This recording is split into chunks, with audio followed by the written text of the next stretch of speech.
Hello বন্ধুরা, আশা করি সবাই ভালো আছেন। চলে আসলাম নতুন একটি চাকরির খবর নিয়ে। প্রাণী সম্পদ অধিদপ্তরে নতুন একটি নিয়োগ বিজ্ঞপ্তি প্রকাশিত হয়েছে, যেখানে আপনারা নারী ও পুরুষ উভয়ই এসএসসি এবং এইচএসসি পাশে আবেদন করতে পারবেন।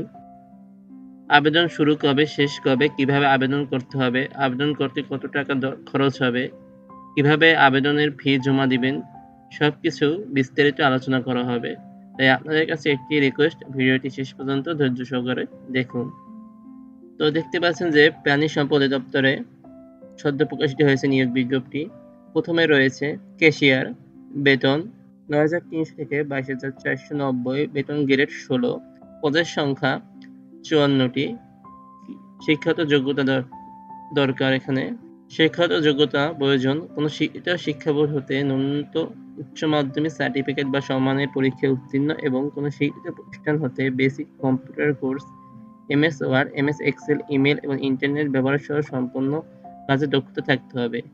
যে সকল জেলার প্রার্থীরা আবেদন করতে পারবেন: ঢাকা, গাজীপুর, মানিকগঞ্জ, মুন্সিগঞ্জ, নারায়ণগঞ্জ, নরসিংদী, টাঙ্গাইল, ফরিদপুর, মাদারীপুর, শরীয়তপুর, গোপালগঞ্জ, রাজবাড়ী, কিশোরগঞ্জ, ময়মনসিংহ, জামালপুর, শেরপুর, নীলফামারী, চট্টগ্রাম, কক্সবাজার, কুমিল্লা, ব্রাহ্মণবাড়িয়া, চাঁদপুর, নোয়াখালী, ফেনী, লক্ষ্মীপুর, সিলেট, মৌলভীবাজার, হবিগঞ্জ, সুনামগঞ্জ, রাজশাহী, চাঁপাইনবাবগঞ্জ, নওগাঁ, পাবনা, সিরাজগঞ্জ, বগুড়া, জয়পুরহাট, রংপুর, গাইবান্ধা, কুড়িগ্রাম, লালমনিরহাট, পঞ্চগড়, নীলফামারী, ঠাকুরগাঁও, দিনাজপুর, যশোর, চুয়াডাঙ্গা, কুষ্টিয়া, খুলনা, মাগুরা, নড়াইল, মেহেরপুর, বাগেরহাট, ঝিনাইদহ, সাতক্ষীরা, বরিশাল, ভোলা, ঝালকাঠি, পটুয়াখালী, পিরোজপুর ও বরগুনার প্রার্থীরা আবেদন করতে পারবেন। এরপর রয়েছে অফিস সহকারী কাম কম্পিউটার মুদ্রাক্ষরিক, বেতন স্কেল ৯,৩০০ থেকে ২২,৪৯০, বেতন গ্রেড ১৬। এখানে পদের সংখ্যা রয়েছে ৪৬১টি। শিক্ষাগত যোগ্যতা প্রয়োজন কোনো স্বীকৃত বোর্ড হইতে অন্যত দ্বিতীয় বিভাগ বা সমমানের জিপিএ, উচ্চ মাধ্যমিক সার্টিফিকেট বা সমমানের পরীক্ষায় উত্তীর্ণ, কম্পিউটার মুদ্রাক্ষরে সর্বনিম্ন দক্ষতার গতি প্রতি মিনিটে ইংরেজি ২০ শব্দ এবং বাংলায় ২০। আগের মতো এসব জেলার প্রার্থীগণ আবেদন করতে পারবেন। এরপর রয়েছে ল্যাবরেটরি টেকনিশিয়ান, নিম্ন স্কেল, বেতন স্কেল ৯,৩০০ থেকে ২২,৪৯০, বেতন গ্রেড ১৬। এখানে পদের সংখ্যা রয়েছে ৩৯টি। কোনো স্বীকৃত শিক্ষা বোর্ড হতে বিজ্ঞান বিভাগে অন্তত দ্বিতীয় বিভাগ বা সমমানের জিপিএ, উচ্চ মাধ্যমিক সার্টিফিকেট বা সমমানের পরীক্ষায় উত্তীর্ণ এবং কোনো স্বীকৃত প্রতিষ্ঠান হতে basic computer course, MS Word, MS Excel, email এবং ইন্টারনেট ব্যবহারে সম্পূর্ণ দক্ষতা থাকতে হবে। এরপর রয়েছে স্টোর কিপার, গ্রেড ১৬, বেতন স্কেল ৯,৩০০ থেকে ২২,৪৯০, বেতন গ্রেড ১৬। এখানে পদের সংখ্যা ৪টি। ঠিক আগের মতোই কোনো স্বীকৃত শিক্ষা বোর্ড হতে অন্যত দ্বিতীয় বিভাগ বা সমমানের জিপিএ, উচ্চ মাধ্যমিক সার্টিফিকেট বা সমমানের পরীক্ষায় উত্তীর্ণ এবং কোনো স্বীকৃত প্রতিষ্ঠান হতে basic computer course, MS Word, MS Excel, PowerPoint এ দক্ষতা থাকতে হবে। ৫ নম্বর রয়েছে সহকারী স্টোর কিপার, সহকারী গুদাম রক্ষক, বেতন স্কেল এবং বেতন ৯,৩০০ থেকে ২২,৪৯০, বেতন স্কেল ১৬। এখানেও পদের সংখ্যা ৪টি। ঠিক আগের মতোই শিক্ষাগত যোগ্যতা প্রয়োজন। এরপর রয়েছে ড্রাইভার, বেতন স্কেল ৯,৩০০ থেকে ২২,৪৯০, বেতন গ্রেড ১৬। এখানে যতগুলো সার্কুলার প্রকাশিত সবগুলো গ্রেডই ১৬ এবং ৯,৩০০ থেকে ২২,৪৯০ বেতন স্কেল।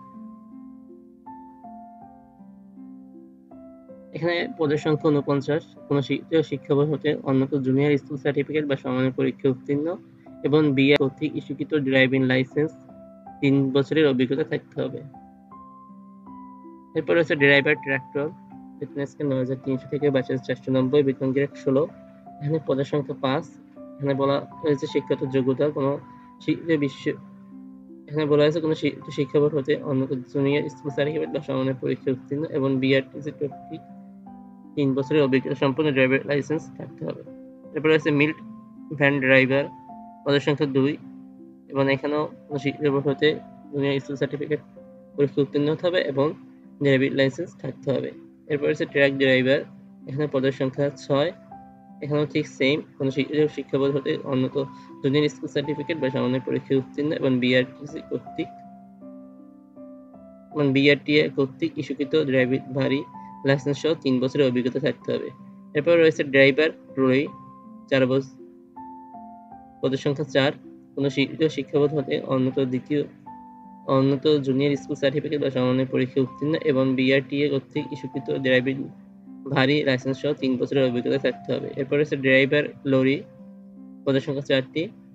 এখানেও ঠিক আগের মতো এসএসসি, এখানে ঠিক আগের মতো কোনো শিক্ষাবোর্ড হতে উন্নত জুনিয়র স্কুল সার্টিফিকেট বা সমমানের পরীক্ষা উত্তীর্ণ এবং বিআরটিএ কর্তৃক ইস্যুকৃত ড্রাইভিং লাইসেন্স থাকতে হবে এবং 3 বছরের অভিজ্ঞতা সম্পন্ন। এরপর হচ্ছে পিক আপ ড্রাইভার, পদের সংখ্যা 2। এরপর হচ্ছে ড্রাইভার পাম্প চালক, পদের সংখ্যা 4। এখানে অভিজ্ঞতা চেয়েছে কোনো শিক্ষাবোর্ড হতে সংশ্লিষ্ট ট্রেডের উন্নত মাধ্যমিক স্কুল সার্টিফিকেট, ভোকেশনাল বা সমমানের পরীক্ষায় উত্তীর্ণ সহ সংশ্লিষ্ট কাজে 2 বছরের অভিজ্ঞতা থাকতে হবে। মোট পদের সংখ্যা 638টি, অর্থাৎ 638টি পদে নিয়োগ বিজ্ঞপ্তি প্রকাশিত হয়েছে। এখন আমরা দেখে নেই সকল জেলার এতিম ও শারীরিক প্রতিবন্ধী প্রার্থীগণ আবেদন করতে পারবেন।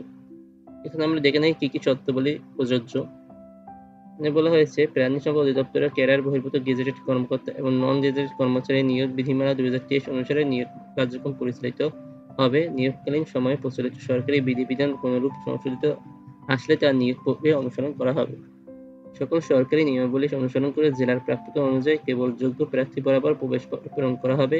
পরীক্ষার তারিখ, সময়, স্থান দৈনিক পত্রিকা, প্রাণী সম্পদ অধিদপ্তরের ওয়েবসাইট, প্রবেশপত্র, মোবাইল, SMS এর মাধ্যমে জানানো হবে। এখানে বলা হয়েছে অনলাইন আবেদন করতে হবে, কোনরূপ লিখিত আবেদন গৃহীত হবে না। আবেদনপত্র দাখিলের নিয়মাবলী ও শর্তাবলী প্রাণী সম্পদ অধিদপ্তরের ওয়েবসাইট এর অনলাইন নিয়োগ আইকনে পাওয়া যাবে।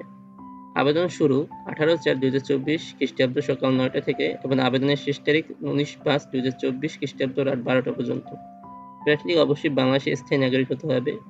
মৌখিক পরীক্ষার সময় অনলাইন আবেদনপত্রের hard copy, 2 copy passport size রঙিন ছবি, সকল শিক্ষাগত যোগ্যতা ও দক্ষতার সনদ, জাতীয় পরিচয়পত্র, জন্ম নিবন্ধন সনদ, নাগরিক সনদ ও কোটার সাপেক্ষে প্রমাণাঙ্কের সত্যায়িত অনুলিপি 2 কপি ডকুমেন্ট দাখিল করতে হবে। মৌখিক পরীক্ষায় সকল সনদের মূল কপি প্রদর্শন করতে হবে। এরপর বলা হয়েছে মুক্তিযোদ্ধা কোটার ক্ষেত্রে মুক্তিযোদ্ধা শহীদ, মুক্তিযোদ্ধা অনুকূলে মুক্তিযোদ্ধার বিষয় মন্ত্রণালয় ইস্যুকৃত সনদ ও মুক্তিযোদ্ধাদের পুত্রকন্যা, পুত্রকন্যার পুত্র প্রমাণিত ইউনিয়ন পরিষদ চেয়ারম্যান, পৌরসভার মেয়র, সিটি কর্পোরেশন কাউন্সিল ইস্যুকৃত উত্তরাধিকারী সনদপত্র প্রেরণ করতে হবে। এরপর বলা হয়েছে আবেদনপত্রের সাথে নিয়োগ পরীক্ষার ফি বাবদ মহাপরিচালক প্রাণী সম্পদ অধিদপ্তর বাংলাদেশ ঢাকা বরাবর 200 টাকা অপরাধযোগ্য ট্রেজারি চালান কোড এত মাধ্যমে জমা করতে হবে। অনলাইন আবেদনপত্রের ট্রেজারি চালান নম্বর, তারিখ এবং ব্যাংক শাখার নাম উল্লেখ করে আবেদনের সাথে ট্রেজারি চালানের স্ক্যান কপি সংযুক্ত করতে হবে। অর্থাৎ এখানে আপনার ব্যাংক চালানের মাধ্যমে আবেদন ফি জমা দিতে হবে। যে পদে আবেদন করুন আবেদনের ফি 200 টাকা। এখানে বয়সের কথা বলা হয়েছে 19 মে 2024 তারিখে প্রার্থীর বয়স 18 থেকে 30 বছর হতে হবে।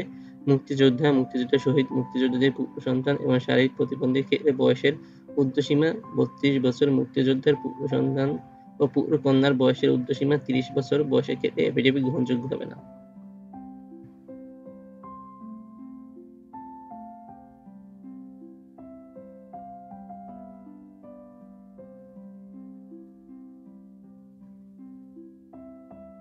বলা হয়েছে আবেদনকারীর নাম, পিতার নাম, মাতার নাম, জন্ম তারিখ, নিজ জেলার সকল তথ্য শিক্ষাপত্রের সনদের যেভাবে লেখা আছে অনলাইনে আবেদনপত্র সেভাবে লিখতে হবে এবং কালার প্রিন্ট সংরক্ষণ করতে হবে। এবং লাস্টে বলা হয়েছে যে নিয়োগ বিষয়ে নিয়োগকারী কর্তৃপক্ষের সিদ্ধান্ত চূড়ান্ত বলে গণ্য হবে। অনলাইনে আবেদন প্রদত্ত তথ্যাদি পরীক্ষা গ্রহণের কার্যক্রমে ব্যবহৃত হবে বিধায় আবেদনপত্র দাখিল বা সাবমিট করার পূর্বে পূরণকৃত তথ্যাদি সম্পর্কে আবেদনকারী নিজ শতভাগ নিশ্চিত হবেন। আবেদনকারী লিখিত ও মৌখিক ব্যবহারিক পরীক্ষায় উপস্থিত হওয়ার জন্য কোনো প্রকার ডিএ প্রদান করা হবে না।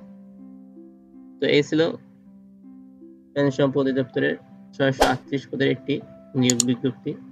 যদি ভিডিওটি ভালো লেগে থাকে এবং আপনাদের উপকারে আসে আমার চ্যানেলটি সাবস্ক্রাইব করে বেল বাটন ক্লিক করে রাখুন যাতে পরবর্তী জব সার্কুলারগুলোর নিউজ আপনি খুব সহজে সবার আগে পেতে পারেন। কারণ আমি আমার চ্যানেলে সব ধরনের জব সার্কুলারের ভিডিওটি সবার আগে দেওয়ার চেষ্টা করি, তাই সাপোর্ট করে পাশে থাকবেন।